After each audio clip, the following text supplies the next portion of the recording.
Mais tu vois, en avril 2019, avec Will, on était à Moscou et on était en train de réfléchir à signer déjà de la master franchise en Pologne. Demain, je rencontre un gars qui est déterminé, qui va ouvrir à Toulouse, je vais l'accompagner. On avait un emplacement à Asnières qui était tel que j'avais entre 2 et 5 personnes qui passaient par jour à la salle, réserver des séances d'essai, prendre des renseignements, etc. Tu vois. Quand le Covid est arrivé, les gens sont beaucoup moins sortis de chez eux et on a dû nous trouver des moyens pour faire en sorte que les gens sortent de chez eux pour venir faire des séances dans nos clubs, tu vois.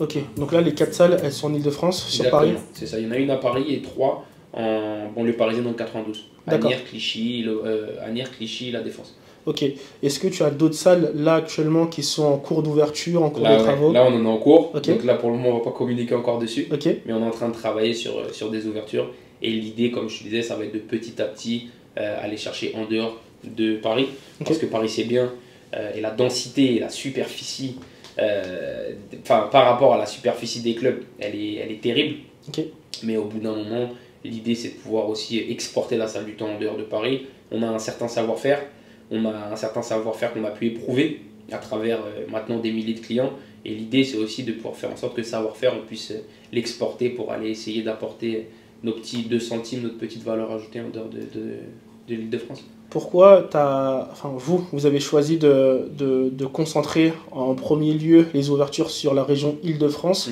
et pas, je sais pas, au bout de la 3e salle, s'exporter hors Île-de-France ou même peut-être à l'étranger?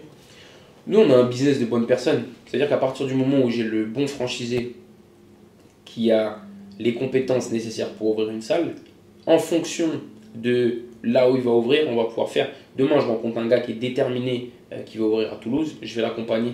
Le truc, c'est que par rapport au niveau de formation dont on avait besoin à l'époque sur les premières ouvertures, c'était beaucoup plus facile pour nous de former des mecs qui étaient proches de nous. C'était plus facile pour nous de faire en sorte que par rapport au vivier de coachs sportifs qu'on avait, eh ben, ils puissent eux aussi se déplacer beaucoup plus facilement sur Paris que s'il avait fallu s'exporter de Paris. Mais tu vois, en avril 2019, avec Will, on était à Moscou et on était en train de réfléchir à signer déjà de la master franchise en Pologne. Dans les faits, ça aurait été possible. En termes de formation, en termes de cahier des charges à respecter et en termes de contraintes que ça apportait, ça aurait été beaucoup plus de travail de devoir, dès le 2e club, se dire qu'on était à pratiquement 2000 km d'ici, tu vois. Ok. Pour toi, c'est quoi un bon franchiseur? Bon franchisé? Ouais, franchisé, pardon. Un bon franchisé, pour moi, un bon franchisé à l'heure actuelle, c'est un mec qui a des compétences en tant que coach sportif. C'est-à-dire qu'il a prouvé qu'il était capable de coacher des clients et surtout d'amener du résultat. Parce qu'à l'heure actuelle, tu sais comment il est le business des coachs sportifs. C'est qu'il y a énormément de coachs sportifs qui sont sur les réseaux, qui ne sont pas diplômés. Voilà, exactement. C'est-à-dire qu'ils ont ils ont un bon physique et puis d'un coup, ça s'improvise coach sportif. Donc c'est vrai que c'est quelqu'un qui a les compétences. Il a les compétences, donc du coup, comme on disait, avec un diplôme, et en plus, il a pu amener du résultat. Parce qu'il y a une différence entre des gens qui sont très forts et donc qui arrivent à s'entraîner pour eux-mêmes et des gens qui vont réussir à transmettre pour les autres. Et c'est ça pour moi la différence d'un coach sportif et d'un pratiquant de musculation. Tu peux être très fort, savoir comment ton corps il fonctionne. Par contre, est-ce que demain tu vas être capable de t'adapter à quelqu'un qui n'a peut-être pas les mêmes compétences que toi, pas le même temps que toi, pas les mêmes prédispositions que toi et lui amener du résultat? Et donc en général, c'est ce vers quoi un diplôme tend à former les gens. Et la deuxième chose, c'est la volonté d'aimer l'être humain, d'aimer le management, parce que on sait très bien que ce coach qui va vouloir lancer son activité de la salle du temps, l'objectif c'est pas de continuer à faire 40 heures par semaine comme il va pouvoir faire au début de son activité, mais de pouvoir petit à petit lui aussi mettre sa propre empreinte sur son club, pouvoir déléguer une partie de son coaching, une partie de son leadership aussi à ses coachs pour que le club puisse continuer à tourner sans lui. Parce que l'idée c'est ça quand tu fais du business, tu vois, pour moi il y a une différence entre entrepreneur, donc quelqu'un qui a plein d'idées, et propriétaire de business. Propriétaire de business, c'est-à-dire que tu as un système que tu as éprouvé, que tu arrives à mettre en place et pour lequel tu arrives à faire en sorte d'avoir des résultats sans toi. À l'heure actuelle, un accomplissement qu'on a avec la salle du temps, c'est que la salle du temps, que je sois là ou que je sois pas là, les 4 clubs, ils tournent. Tu vois, et ça pour moi c'est la vraie mise en place d'un système. Et quand tu fais de la franchise, tu es obligé de mettre en place un système parce que tu ne peux pas coacher de 8h à 21h du lundi au dimanche, c'est pas possible dans les faits. Tu vois. Donc voilà, pour moi un bon franchisé, c'est comme je te disais, un mec qui est compétent avec du résultat et un mec qui va aimer l'humain. Dès que j'ai ce genre de profil là, on va pouvoir trouver des solutions pour eux. D'accord. Comment justement vous mettez en place les processus justement pour ce cahier des charges-là, pour ouvrir des franchises? Au niveau quoi? Au niveau ouverture de la salle ou au niveau formation du franchisé? Alors, les deux. Les deux. Formation du franchisé, c'est très simple, c'est que on va en général avoir un coach sportif de base. En fait, il va devoir passer tout un process de formation à ses frais à l'intérieur de la salle du temps. Ok, j'ai une question. Ouais, dis-moi. Désolé. Du coup, ça veut dire que pour être franchisé chez vous, il faut en amont que la personne soit déjà coach chez vous. Pour un franchisé, donc si le mec, c'est un mec qui vient de la salle du temps, il peut déjà ouvrir son club. Okay. Après, on va dire un an de travail en tant que coach. Pour un mec qui n'est pas de la salle du temps, il va devoir passer au moins 1 à 2 mois à l'intérieur des clubs pour voir comment ça fonctionne. Ça, c'est la première question. Et par rapport à la deuxième question que tu me posais, c'était sur la partie mise en place du business. Exactement. Ça va être trouver des locaux. Okay. Donc en général, nous, on est sur des business commerciaux physiques où c'est l'emplacement qui va jouer. Ça veut dire que j'entends beaucoup Timothée Moirou là, sur sa chaîne YouTube qui dit l'emplacement. Ouais. Et en fait, on est vraiment là-dedans. C'est-à-dire que nous, on a dû pousser par exemple tout ce qui était Facebook marketing, etc. Fin 2019, début 2020 avec le Covid.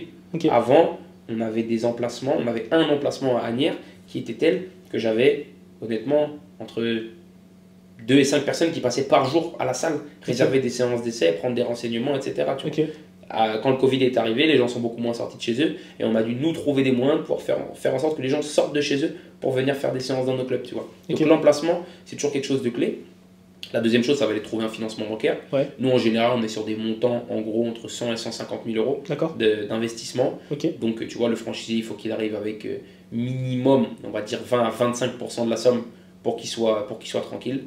Et une fois qu'il a trouvé son local, une fois qu'il a trouvé son financement, moi, justement, je vais le mettre en contact avec déjà des organismes bancaires, je vais mettre en contact avec des agents immobiliers et surtout avec tous les entrepreneurs, etc., qui vont faire les travaux. Parce qu'il y a un cahier des charges du coup, à respecter pour ouvrir une franchise. Et nous, vu qu'on est au 4e club, tu vois, j'ai toujours le même entrepreneur qui va s'occuper qui va faire les travaux, toujours le même entrepreneur qui va s'occuper de faire les façades parce qu'ils connaissent les méthodes de travail qu'on a à la salle du temps, tu vois. Est-ce que tu as eu des croyances limitantes, des blocages tout au long du process de ton évolution, surtout, j'imagine, sur les premières ouvertures, donc la première et la deuxième, et voire même encore aujourd'hui? Comme on a discuté tout à l'heure, je pense que le mythe de l'imposteur, c'est quelque chose que j'ai toujours eu, mais pas seulement pendant mon process de création, mais pendant toute ma vie. Le manque de crédibilité perçu, le manque de légitimité perçu, c'est quelque chose que j'ai toujours eu. Tu sais, moi, j'ai grandi en croyant profondément que je ne méritais pas ce que j'avais. Donc, en fait, le fait d'avoir ces trucs-là, oui, ça permet d'avancer énormément, mais c'est sûr que la contrepartie, c'est que ça crée énormément de frustration. Comme on disait tout à l'heure, ça crée aussi énormément de doutes, tu vois. Et comme on disait aussi tout à l'heure, c'est important de faire en sorte que ce doute, tu l'utilises, mais que tu l'utilises au bon moment. Cette remise en question, tu l'utilises, mais que tu l'utilises au bon moment. Parce que comme on disait, le doute et la frustration, il faut que ce soit au même niveau, il faut que ce soit ascendant. Tu ne peux pas le faire descendre, sinon là, tu sèmes la zizanie dans tes équipes, tu vois. Donc, croyance limitante, je te dis, moi je grandis avec plein de croyances limitantes et je contrebalance toujours ça en me disant que je pense que je peux faire des choses exceptionnelles si je m'en donne les moyens. Donc je pense que c'est cette balance-là qui me permet d'un côté de énormément avoir à me remettre en question et douter de moi-même et de l'autre côté faire énormément d'efforts et me mettre beaucoup dans l'exécution aussi, tu vois. Ok, ouais, faire des concessions. Ok, c'est cool.